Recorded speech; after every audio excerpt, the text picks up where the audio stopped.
Equilibrio.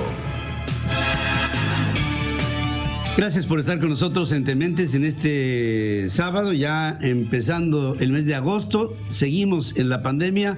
Estamos a la expectativa de que en algún momento, estoy seguro, la previsión del señor López-Gatell que hiciera hace, ¿qué? 4 meses. ¿De que se iba a acabar la pandemia o que estamos en el top? De que estábamos aplanando la... ¿aplanando la curva? Sí. Llevamos ya bastante tiempo aplanando la curva. Es lamentable hablar de los números de López-Gatell. Ya estamos pegándole a los 48,000. Esas son las cifras oficiales. Cifras oficiales. Pero bueno, mientras tanto tenemos casos como el de Emilio Lozoya, ¿no? Que ese sí no se vaya a contagiar. No, bueno, de eso platicaremos. Pero aquí lo importante es que hoy, queridos amigos, tenemos un hombre que ha sido y ha estado en el centro de la vida política de México por mucho tiempo.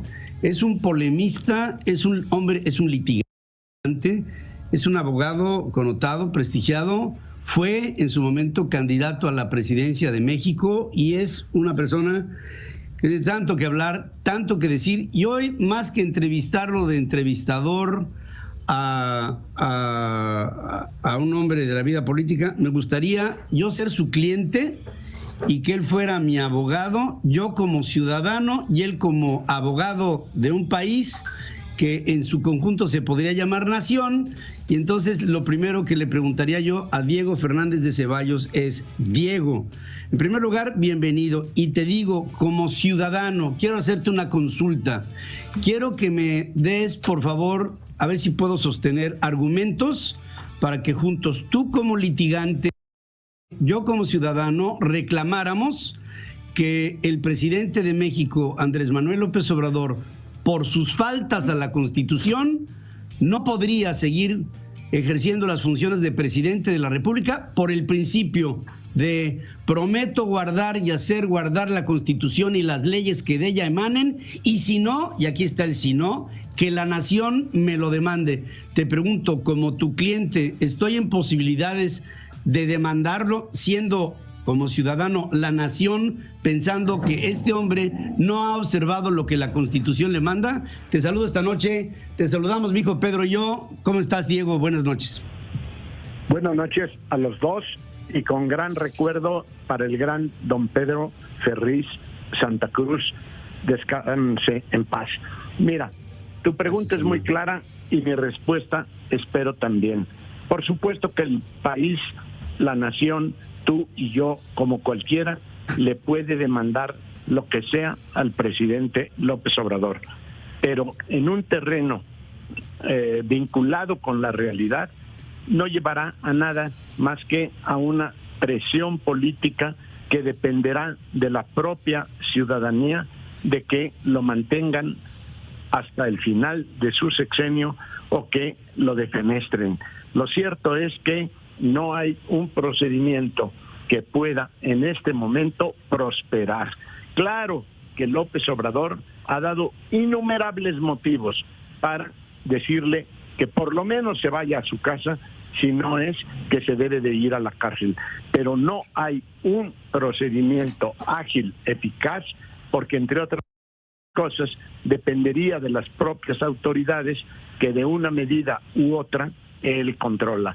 Lo cierto es que tenemos que hacer todos nosotros un gran esfuerzo, no solo por repudiar el presente, que es desastroso para todos nosotros como país, como nación, como pueblo.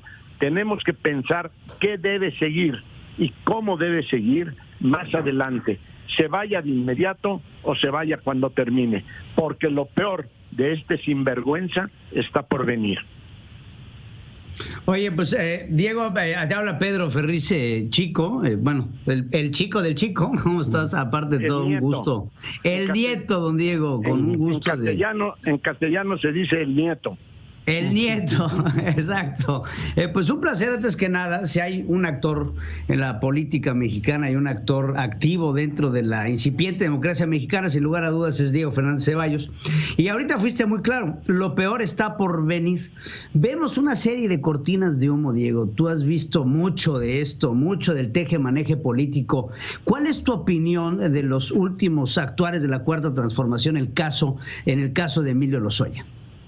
Mira, en el caso de Emilio Lozoya, lo he dicho en algunos medios de comunicación, que se ha hablado mucho de él, pero lo único cierto hasta hoy son dos cuestiones que van en paralelo.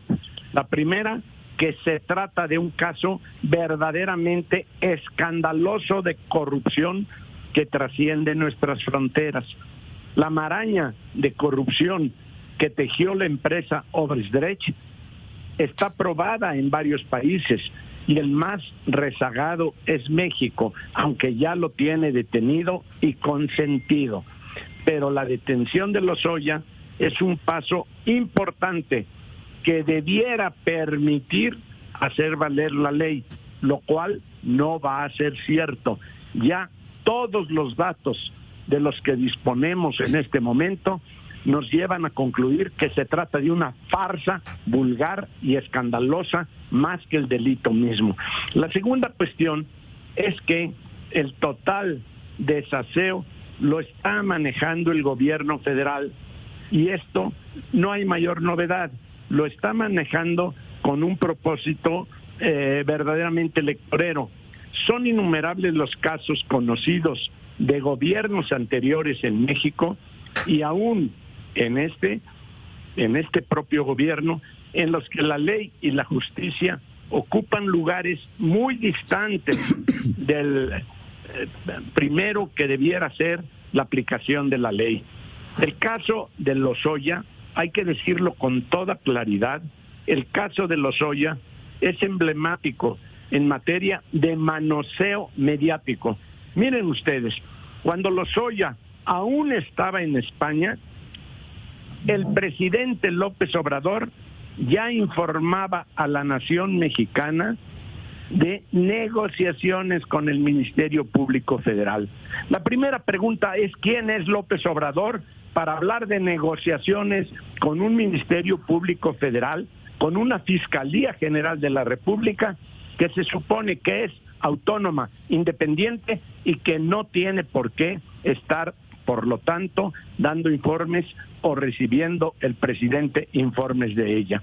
Cuando llegó al aeropuerto de la Ciudad de México, se engañó hasta los medios de comunicación, haciéndoles creer que lo trasladaban a un reclusorio, y el propio presidente informó que Lozoya ya estaba preso en un reclusorio.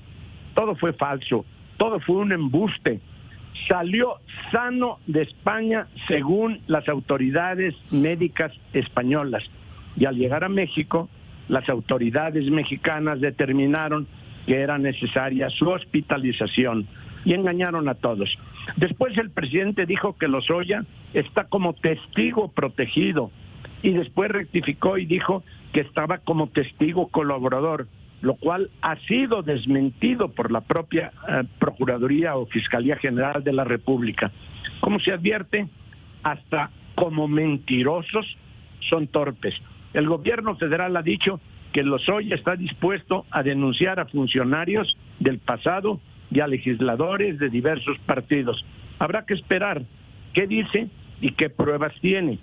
Por otra parte, la que hasta hoy ha guardado un comportamiento reservado como lo impone la ley ha sido el Procurador Fiscal General de la República.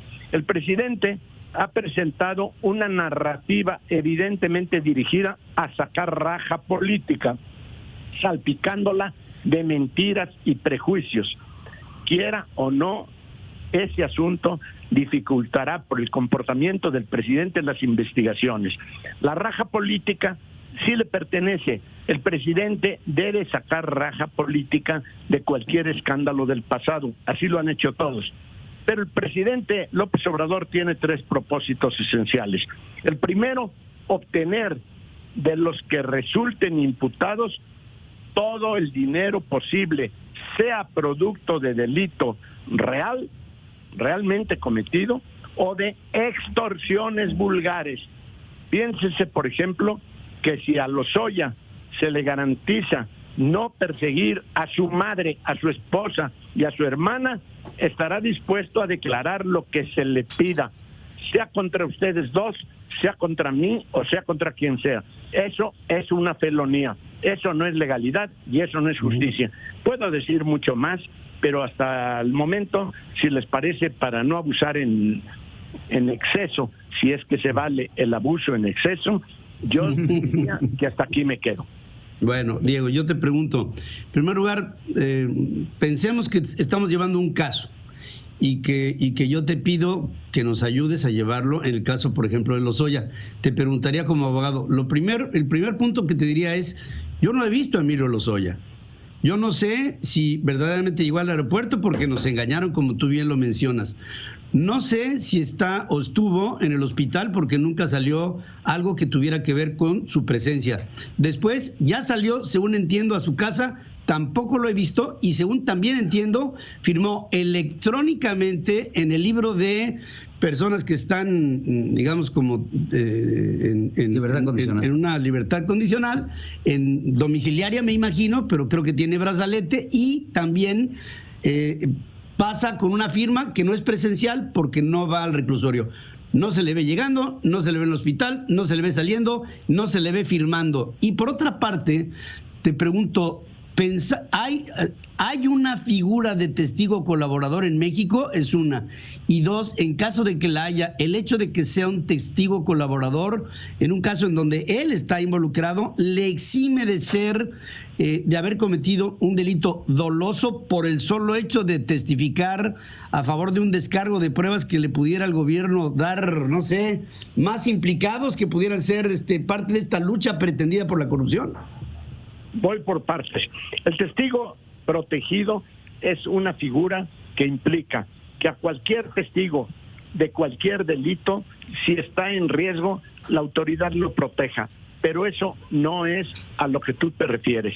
El testigo colaborador es una figura que está en la ley federal contra la delincuencia organizada y el delito o los delitos que se le imputan a Lozoya no están dentro del código que se refiere a la ley federal de contra la delincuencia organizada, de tal suerte que no es testigo colaborador, es un presunto delincuente que está recibiendo una serie de beneficios en alto grado de opacidad, de oscuridad, que hace que todo mundo suponga lo que le quiera suponer. No es un juicio legal, no es un juicio justo, no puede ser confiable lo que diga. Tú calcula, Lozoya afirmó en un momento que fue presionado, que fue obligado, que fue utilizado por los del gobierno anterior para que cometiera conductas irregulares y delictivas, pero que él es inocente. Eso no está probado, que lo hayan presionado, que lo hayan influenciado, que lo hayan extorsionado o de alguna manera forzado a que cometiera determinadas conductas. Lo que sí está probado hoy es que este gobierno lo presiona y lo intimida y lo usa para sus fines propios de este gobierno. ¿A cambio de qué? Como les tengo dicho a los dos, con el cambio de que si tú dices lo que yo quiero que digas, en contra de quien yo quiero que digas, tú vas a pisar un hospital y enseguida tu casa, si es que está allí como ustedes lo señalan.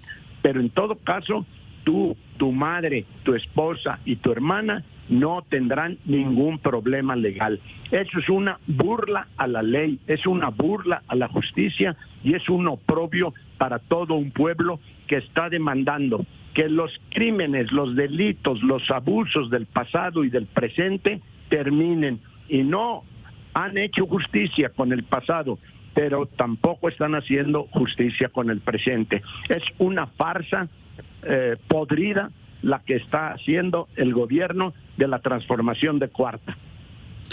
Don Diego, una pregunta. Tú eres un hombre que ha estado en la política tantos años y pues te has codeado con muchos. ¿Cuál es tu opinión de Manuel Bartlett Díaz? Bueno, desde luego es un hombre muy inteligente, muy hábil y desde luego su historia es siniestra por todos motivos. La última expresión de Manuel Bartlett fue que su hijo, lo cual es explicable, es un hombre de bien, es un empresario que no había cometido ninguna arbitrariedad, ninguna ilegalidad y ningún delito. Y sus propios elementos de gobierno han determinado que este señor cometió un abuso en la compra la venta de materias relacionadas con servicios médicos y que lo castigaron al hijo de Manuel Bartlett. Pero eso es solo una pequeña referencia a Manuel Bartlett. Su historia, que la conozco bien, no es la de un hombre de bien, no es la de un hombre honesto, es la de un hombre muy inteligente, muy preparado en lo suyo, muy hábil, pero que no tiene límites para corromperse y para corromper. Eso es ampliamente conocido en la escala y en la arena política. Diego, estoy tratando de hacer un parangón entre lo que fue la Revolución Mexicana y lo que estamos viviendo hoy. Si bien es cierto, en la Revolución Mexicana se empezaron a levantar grupos en diferentes puntos de la República Mexicana que mostraban el oprobio de lo que fue primero un mandato enorme, larguísimo, el de don Porfirio, una transición rápida que fue la que se vivió con Madero, que acabó en, ya sabes, en una tragedia espantosa, y después empezaron a levantarse una serie de grupos o grupúsculos que provienen de la revolución y que todos trataron de acomodarse en un esquema de poder, en una incipiente república que buscaba, luego de la revolución, un gobierno democrático. Estos grupos sediciosos, yo los quiero comparar a los grupos sediciosos del siglo XXI. Los grupos sediciosos del siglo XXI toman acciones como si fueran gobierno.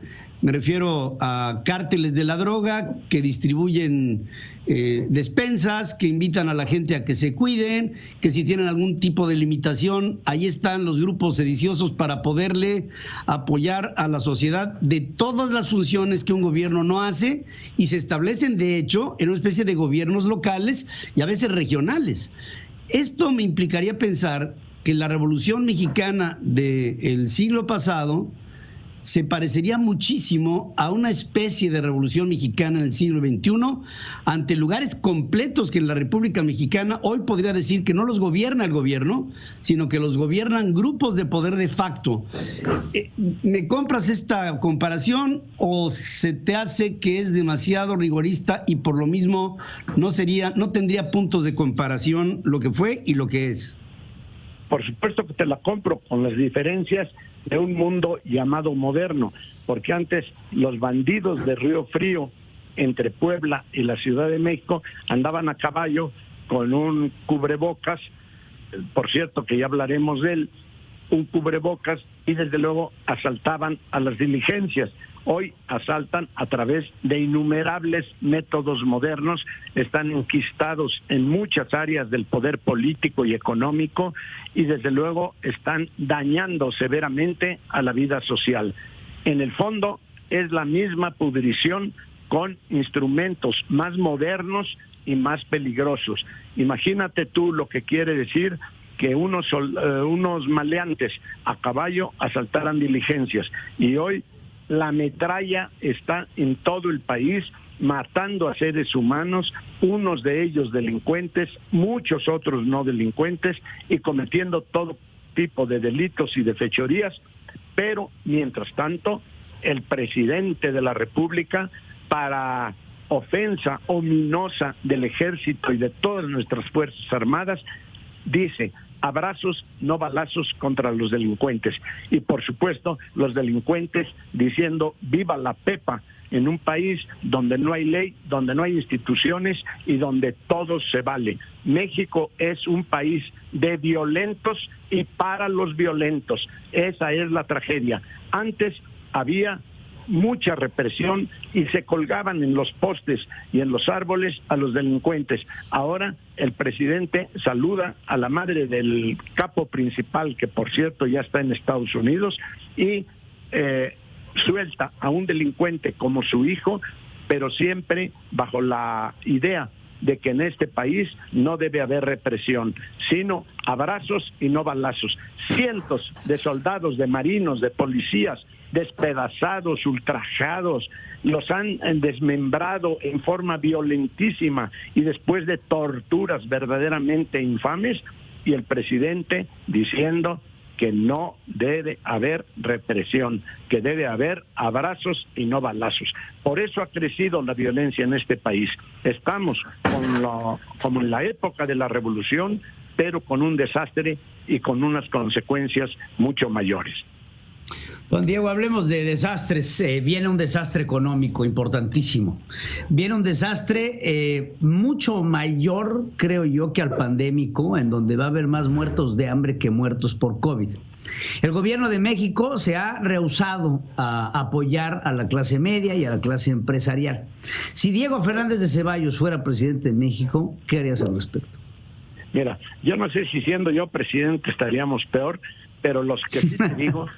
Lo que sí te puedo asegurar es que yo atendería esta realidad bajo otra lógica, no de subsidiar a los potentados, no de darles dinero regalado a los ricos, ni siquiera a los pobres. No es problema de dádivas, es problema de oportunidades.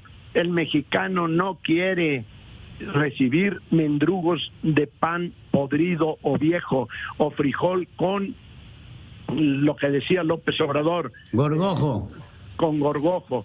El mexicano lo que quiere son oportunidades, y ante una tragedia como el coronavirus, lo menos que se pudo haber esperado es que México hiciera lo que hicieron otros países del mundo.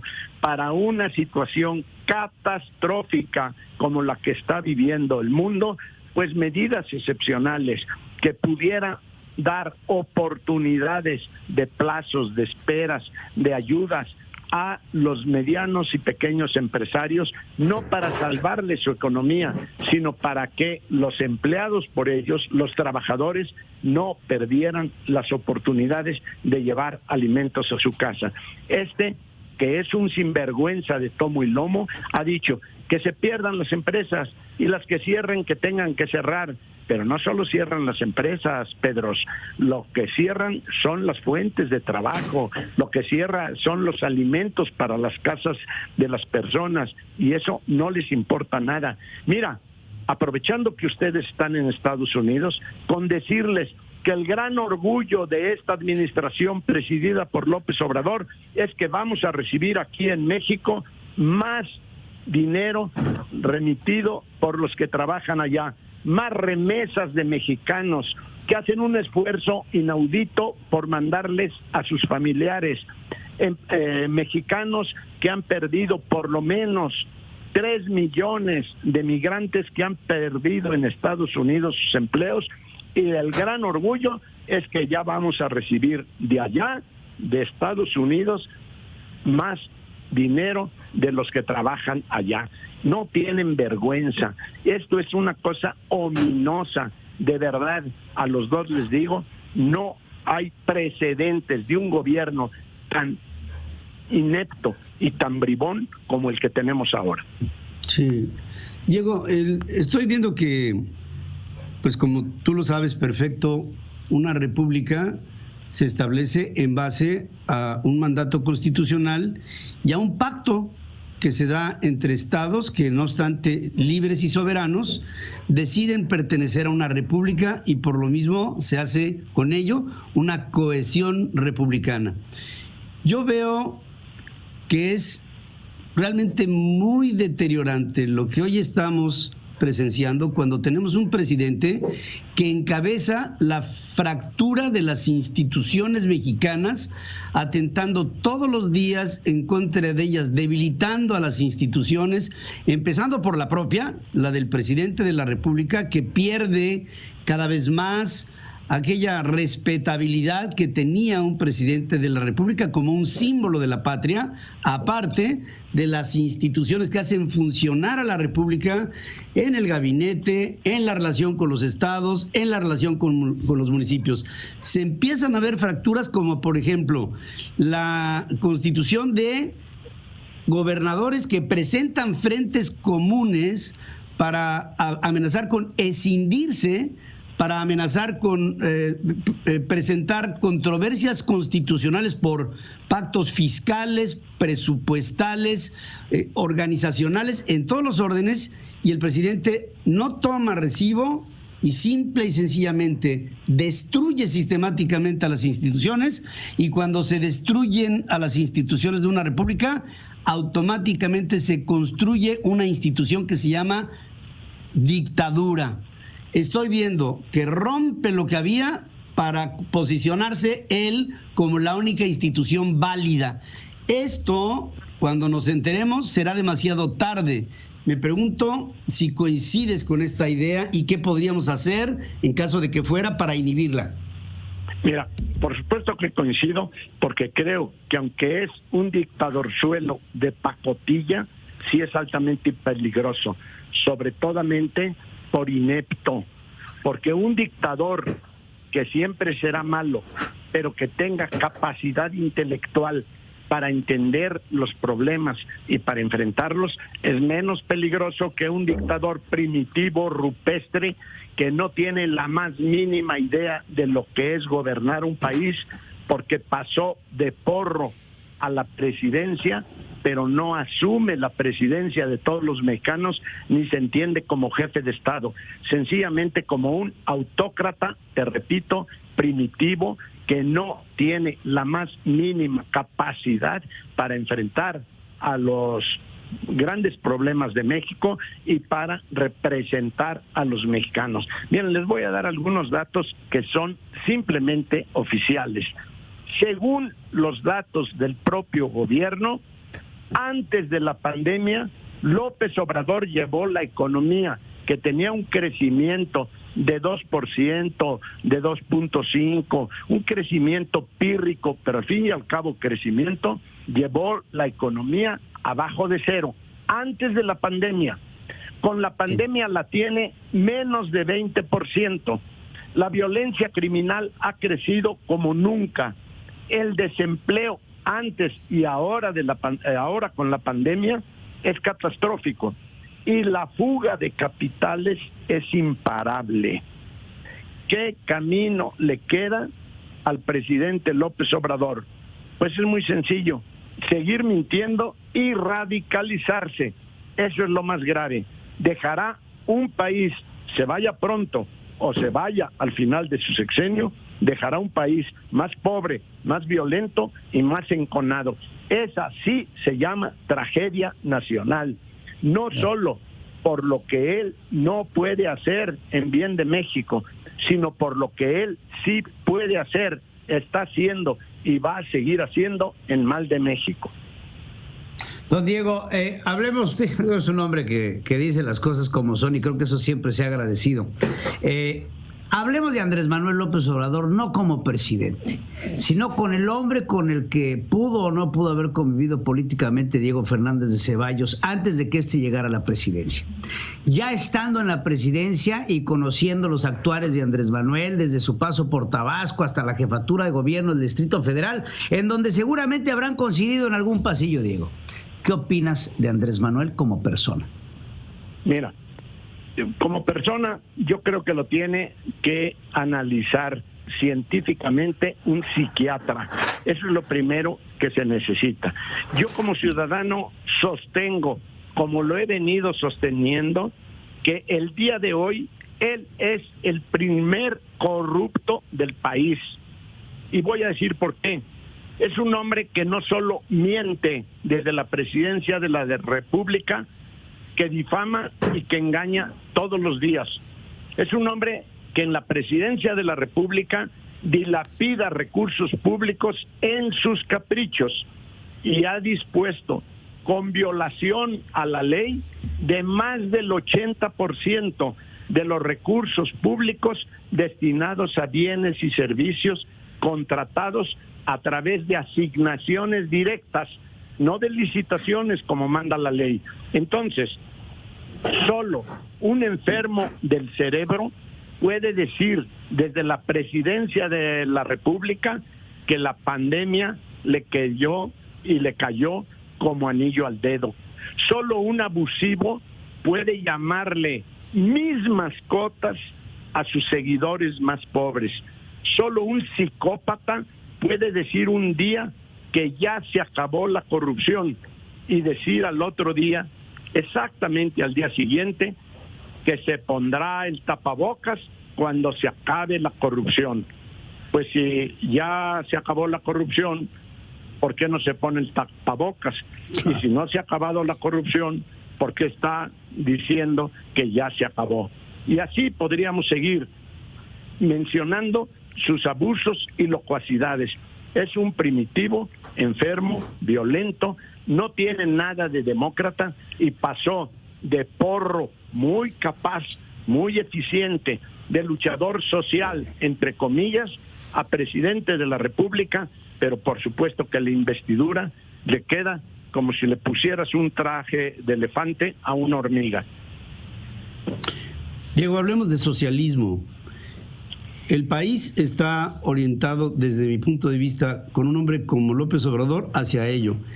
El hecho de que veamos todos sus hierros en las políticas públicas que él, de una manera absolutamente autoritaria, promueve, no me dan más que la idea, porque hay gente que dice que es incapaz, y yo digo que es muy capaz, pero también que es muy perverso, porque él está propiciando esta ruptura de valor de lo que nos ha costado tanto trabajo que valga, porque ha provocado una ruptura entre la sociedad, dividiéndola entre los que para él están en contra de él y por lo mismo entonces están hechos a un lado, les llama neoliberales, les llama fifís, les llama conservadores, y todos esos son parte de un México que él aparentemente o no gobierna o no quiere ver de frente. Si el país va derechito hacia un régimen similar a lo que hemos visto en Ecuador, en Bolivia, en Nicaragua, en Venezuela, en Cuba, en parte en Uruguay, en primer lugar, ¿podemos aceptar que sí vamos al socialismo? Porque cada vez de que lo planteo pareciera que estoy hablando de un cuento de los hermanos Grimm, y yo lo que siento es que para allá nos lleva deliberadamente con sus políticas que pensamos que son erráticas, pero que son perversas. Mira, en primer lugar, para hablar de socialismo, habría que definir qué es el socialismo y cuántas clases de socialismo hay. Y para hablar de alguien, si es o no capaz, hay que preguntarnos ¿para qué? Porque claro está que López Obrador es muy capaz como rijoso, como violento, como majadero, como primitivo, pero para gobernar no se le da. De otra manera, te lo puedo decir así. Mira, lo bueno es que no debemos de pensar en un socialismo que sí vamos para allá, pero que no necesariamente será el de México, porque todavía hay reservas. México está despertando, ya se está dando cuenta que no puede quedar el destino de las personas y de las familias a lo que digan o hagan los partidos políticos y su gobierno, mucho menos lo que quiera una sola persona.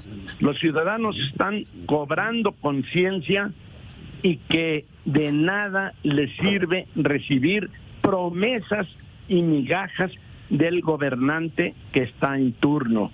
La mayoría de los mexicanos, pobres y ricos, fueron educados para la sumisión, para pedirle al gobierno por favor, para aceptar la corrupción de los gobernantes siempre y cuando les salpicara a ellos.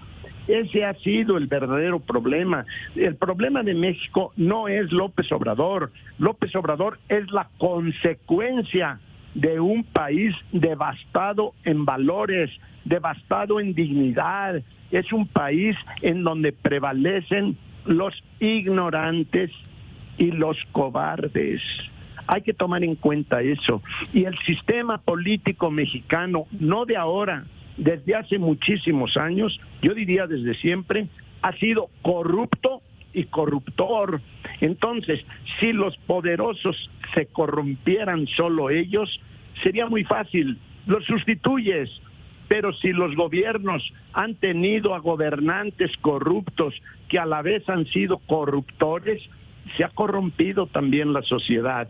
Y por eso, en la lucha política de todas partes, lo primero que te dice el mexicano al candidato, al que va promoviendo un cambio de valores, al que está promoviendo candidaturas, al que está promoviendo un cambio, ¿qué le dicen? ¿Tú qué me das?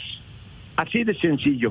Y con un pueblo pedigüeño y holgazán, está muy difícil.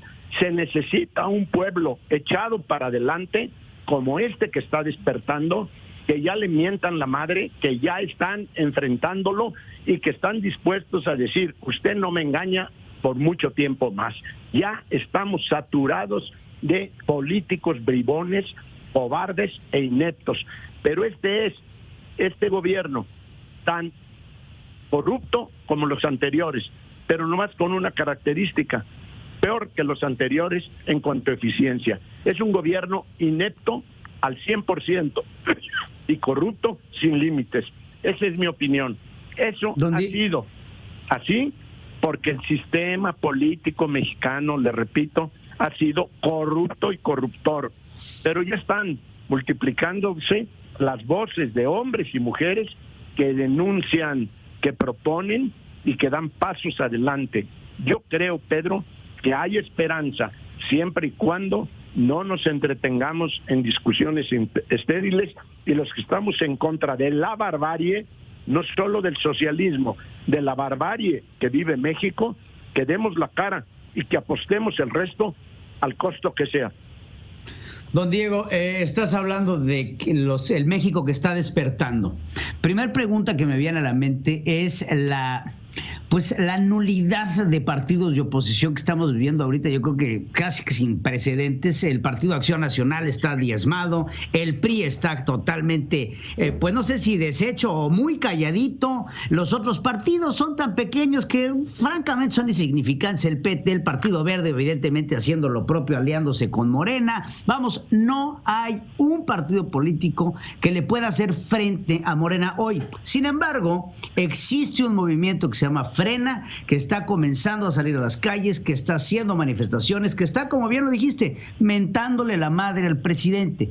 ¿Cuál es la opinión de Diego Fernández de Ceballos en torno a Frena y a los partidos políticos actuales? Mira, en primer lugar, los partidos políticos y todas nuestras demás instituciones son el reflejo, el espejo de una sociedad. No podemos tener partidos políticos y organizaciones intermedias fuertes y limpias si en el país hay mucha pobreza moral. Entonces, aquí estamos en un problema serio y por eso están resurgiendo las voces de la sociedad para tratar de limpiar a los partidos políticos, al gobierno y a todas las organizaciones intermedias con una idea sencillamente de sobrevivencia. No podemos seguir soportando esta catástrofe de malas instituciones. Yo no digo que Acción Nacional no haya hecho muchas cosas buenas como las habrán hecho en su momento otros partidos políticos. No quiero ser parcial, no quiero ser privativo de una posición partidista. Yo creo que Acción Nacional le ha dado mucho a México, le está dando mucho a México y más le habrá de dar en los próximos tiempos. Pero desde luego está mermado, está disminuido, está sin ser suficiente opción el día de hoy para decirles, aquí estamos con esta lista interminable de personalidades, de candidatos, de líderes, para enfrentar no solo a un caudillo tropical y rupestre, sino que estamos en condiciones de darle solución a los grandes problemas nacionales. Miren ustedes, cuando tú me decías, Pedro padre, en un momento, o Pedro hijo más bien, porque no me voy a referir al nieto en este momento, cuando tú me decías si es tiempo de que ya se vaya o hasta que termine su gobierno, créanme ustedes y créanme el público que les escucha, que es numerosísimo. Yo, como político de toda la vida, que he vivido en la política, pero no de la política, les digo, créanme, mi principal problema no es López Obrador, sino qué hacer cuando éste se vaya, porque va a dejar un país totalmente en la ruina, en el desastre económico y moral, va a dejar un desbarajuste infinito. Pero ¿qué va a seguir? Ya no es para mí que veo de lejos cuál es el problema de López Obrador, sino cuál es el problema que nos deja como país, como nación, como pueblo, López Obrador. Por eso sí tienen razón ustedes al preguntarme de los partidos políticos, pero yo creo que es necesario que vayamos adelante creando conciencia, y por lo que se refiere a esta empresa o este grupo llamado Frena, les digo a ustedes con toda franqueza, tengo gran simpatía por ellos, tengo gran respeto por ese movimiento llamado Frena. No sé qué estructura tenga, qué viabilidad tenga, hasta dónde pueda llegar, pero desde luego sí reconozco el valor, la dignidad, la potencia con la que están enfrentando a un sinvergüenza. Yo les digo que le he llamado de todas maneras a López Obrador y lo seguiré llamando al costo que sea. Lo que creo que califica desde mi punto de vista a López Obrador es una expresión que en castellano se dice con 2 palabras o 3. Es un rufián con poder, o sea, un hombre vil y despreciable que vive de la estafa y la mentira. Por eso, cuando yo veo que estos señores y señoras de Frena lo enfrentan en las calles, así sea con claxonazos de coches nuevos o de coches viejos, pero que enfrentan a este sinvergüenza, merecen mi simpatía. Repito, no sé hasta dónde llegaríamos con ellos, porque México necesita más que una escaramuza, necesita conciencia social y trabajo orgánico y organizado, necesita de partidos políticos, necesita de iglesias, necesita de sindicatos, necesita de universidades, necesita de todas las estructuras que van conformando el ser nacional y, por supuesto, una Fiscalía General de la República que hoy, a mi modo de entender, está en manos de un hombre que ha merecido respeto por los que lo conocemos, pero que está totalmente podrida la Fiscalía General de la República. Tenemos que ver las fiscalías de los estados, tenemos que ver todo lo que es el mundo de la Procuración de Justicia. En fin, todo está por hacerse en México porque hemos venido construyendo un desastre y que hoy tenemos que empezar a poner piedra por piedra, pero desde luego sin que estén de por medio los falsarios y los bribones.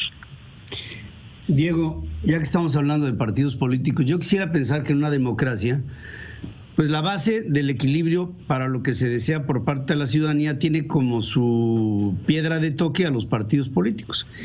Y como decía mi hijo Pedro, yo pienso que en este momento los partidos políticos no representan nada. Morena representa todo porque ahí está el reducto de todos los vicios, de toda la historia, de todos los partidos políticos puestos ahora bajo el nombre de Morena, que por cierto hace alusión a la Virgen Morena y además creo que fue habilidosa la manera en que lo pusieron. Pero tal vez nadie te haya preguntado sobre esto, pero te lo pregunto yo. Yo tengo mi idea de por qué está el PAN como está y pienso que hay un responsable y se llama Felipe Calderón. Dime tu opinión de un hombre que llegó a ser presidente de la República, que pudo haber aprovechado el ímpetu que tenía su partido político, el PAN, luego de que el país lo puso ahí, el ciudadano, y que no solamente rompió al Partido de Acción Nacional, sino que también, y tú debes de saber esta historia, en el momento de la sucesión presidencial, cuando le tocaba apoyar a su candidato, en este caso a Josefina Vázquez Mota, optó mejor por apoyar a Enrique Peña Nieto y destrozar, para no decir otra palabra, al partido político que le dio vida. Mira, En este punto discrepo por varias razones. Conozco de toda la vida a Felipe Calderón y sé la cantidad, los costales de equivocaciones que ha cometido, pero no creo que sea de ninguna manera justo culparlo del desastre de un partido, sino que el partido tiene sus propias culpas y que está distribuida muy democráticamente en todos los panistas que somos del país, unos por acciones, otros por omisiones, fundamentalmente por dos motivos: por haber perdido el sentido de la generosidad y, entre otros casos, aunque no sean muchos, también porque han perdido el sentido de la decencia. Entonces, culpar a Calderón por sus muchos hierros que cometió y por un temperamento insoportable, tal vez para él, pero seguramente para muchos de nosotros, por supuesto que él tiene culpas, que él tiene responsabilidades, pero no ha sido un hombre, en mi opinión, deshonesto, sencillamente con una mentalidad, con una psicología que hace muy difícil poder compartir con él un tramo largo en el camino. Pero por otro lado te diré, los partidos políticos por supuesto que son indispensables, por más que uno quiera suprimir a los partidos políticos, ya vimos lo que pasó con las candidaturas independientes, fueron flor de un día. Ahí tenemos en Nuevo León qué pasó con el llamado Bronco, tenemos en Jalisco un jovencito que fue una luminaria, tenemos así brotes de flores de un día que terminan siendo nada y que no representan lo que mucha gente creyó. Y por lo que se refiere a Morena, pues lo he dicho en varias ocasiones, no es un partido político, es el reducto, es el crisol de una serie de porquerías que llegaron de todas partes y que se ha convertido en una pelea de perros dentro de la bragueta de López Obrador. Se están matando entre ellos, son primitivos, rupestres y realmente no tienen una conciencia limpia de lo que es ser un partido político y gobernar un país. Son personas altamente primitivas o conflictivas y que de ninguna manera son opción para México. Yo creo que si los partidos políticos reciben de la sociedad, ellos lo permiten o la sociedad se impone y hace de los partidos políticos verdaderas estructuras de poder y de gobierno, yo creo que vamos a salir adelante. Bueno, pues ahí se pone de entrada una premisa bastante complicada, don Diego, porque estamos viendo todo lo que rodea, justamente lo que hablabas en Partido Morena, y los secretarios de Estado, Diego, son desastrosos, son entreguistas, no tienen opinión, no tienen entereza para poder ni siquiera guiar sus propias secretarías. Estamos viendo ya la posibilidad, inclusive ya se habla de un enroque en la presidencia con Marcelo Ebrard. ¿Tú crees que Morena se llegue a consolidar en el poder como para preocuparnos más allá de este sexenio? Mira, yo creo dos cosas. Una, que para los pronósticos soy muy malo. Y otra, que peor sí nos puede ir. Peor sí nos puede ir. Cualquiera diría, en tiempo de Peña Nieto, peor ya no puede ser. Por eso vamos a votar por López Obrador. Y después de votar en contra de Peña Nieto, porque ya era insoportable la frivolidad y la corrupción que campearon en ese sexenio, dijeron, no podemos estar peor, apostemos a un líder pobrecito, que tiene solo unos zapatitos y que dice que hay que comer frijoles, arroz y tortillas o no sé qué otra cosa. Y entonces dijimos, o dijeron muchos, no yo, vamos a votar por él porque peor no podemos estar. Hoy creemos que cualquiera que venga no nos podrá dejar en peores situaciones, pero siempre hay caída hacia abajo. Por fortuna, también hay manera de levantarse. Diego, nos quedan unos 5 minutos, pero yo no quiero terminar este programa sin que hablemos de Enrique Peña Nieto. En una ocasión, hace algunos meses, fueron por un expresidente a su casa, unos agentes de la Fiscalía de su país, en este caso Perú, llegaron, tocaron a la puerta, somos agentes de la Fiscalía del Perú, venimos por el señor Alan García. Permítame un segundo, pasan unos cuantos minutos y cuando vuelven otra vez a abrir la puerta, el señor Alan García está en su biblioteca y se lo encontraron muerto con un tiro en la cabeza. Él, el presidente, el expresidente, se dio cuenta de que era el final por Odebrecht. Y yo me pregunto, ¿estaría en la misma condición Enrique Peña Nieto como para pegarse un plomazo cuando están persiguiendo el tema de Odebrecht en este gobierno del señor López Obrador, cuando el tío está en Málaga pasando pero de verbena en verbena, tomándose sus chatos de manzanilla en la tarde despreocupadamente? ¿Realmente tendría este hombre motivos para preocuparse, no para suicidarse, por lo menos para preocuparse de que se le pudiera juzgar? Mira, en primer lugar, yo no le deseo mal a nadie y desde luego que independientemente de la corrupción de Alan García, pues su final fue trágico. Y yo creo que el suicidio bajo ninguna circunstancia es deseable. Ahora, en el caso de Peña Nieto, por supuesto que debe de estar muy preocupado, aún suponiendo que llegó a acuerdos con López Obrador de que le ayudara en la campaña, tratando de hacer a un lado, como lo hizo, a Ricardo Anaya, porque ustedes recordarán que hasta la propia autoridad federal determinó en tiempos del gobierno de Peña Nieto que el gobierno y la Procuraduría General de la República habían utilizado a esa Procuraduría para difamar arteramente a Ricardo Anaya. Entonces, por supuesto que de allí surgió la idea, la versión de que Peña Nieto y López Obrador pactaron que le ayudara a quitarse a Ricardo Anaya porque Anaya iba subiendo de manera importante en la aceptación de los electores. Pero sea o no un arreglo que tuvieron entre ellos, lo cierto es para mí que si López Obrador puede no tocar a Peña Nieto, no lo va a tocar para cumplir por un pacto real, supuesto o imaginario. Pero en todo caso, si necesita tenerlo en la cárcel por el desastre de gobierno que está haciendo, López Obrador no va a respetar ningún pacto y no va a tener consideraciones. No va a ser un problema de legalidad y de justicia, va a ser un problema de necesidad de este gobierno de seguir dando espectáculo para que todo el pueblo se vuelque en su favor, diciéndole era lo que necesitamos.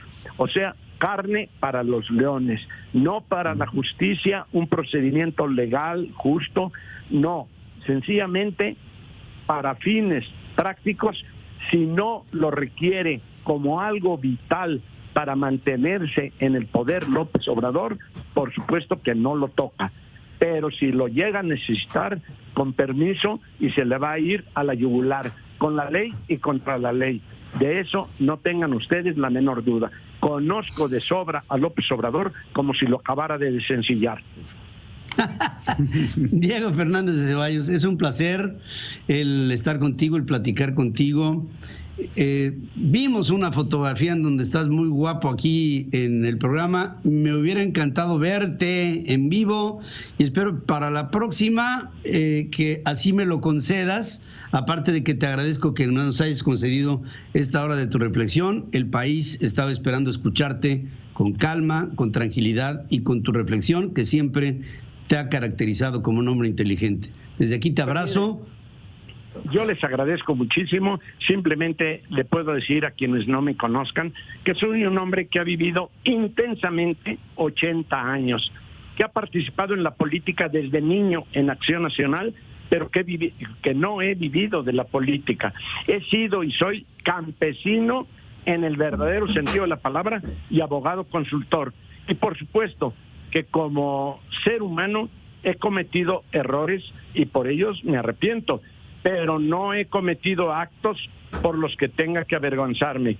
Y además, de manera final les digo a ustedes, porque quise mucho a tu padre, Pedro hijo, y a tu abuelo, Pedro nieto, no espero a que llegue mi muerte. voy a encontrarme con ella y no le temo, porque cuando ella es, nosotros ya no somos. Les mando un abrazo cariñoso y un saludo al auditorio con una despedida. Muchas gracias, don Diego Fernández Ceballos. Gracias. En verdad, todo un placer. Muchas gracias por esta conversación. Gracias, mi jefe Diego. Siempre una voz que respetamos, que admiramos, que queremos y que gracias por habernos dado estos momentos para platicar con nuestro público. Gracias, te abrazo, Diego. Muy correspondidos. Adiós. Gracias. Gracias, amigos. Pues muchas gracias. Pues ha sido más claro, no pudo ser. Echándole agua. Algunas discrepancias que quedaron en el camino, pero las iremos puliendo. Pero siempre ha sido un hombre muy claro. No, bueno. Diego siempre ha sido. Por supuesto que sí. A lo que va. Uy, habrá mucho que hablar de este hombre, porque Diego Fernández Ceballos sin duda ha sido un protagonista de la vida, de la historia, de los políticos y de la política en México, de por lo menos la mitad del siglo pasado para acá, hasta el día de hoy y hasta este programa. Gracias por estar con nosotros. Gracias, mijo. Gracias. Gracias a todos ustedes. Próximo lunes estaremos, ya saben, en la primera versión central FM Equilibrio. Con el gusto de que ya aprendimos cómo se cura la anemia. ¿Cómo se cura? La anemia rapidísimo, nada más te dan tu libertad condicional y te... Hasta el lunes, que le pasen bien. Hasta aquí presentamos Entre Mentes. En total libertad, mentes expertas con visiones diferentes.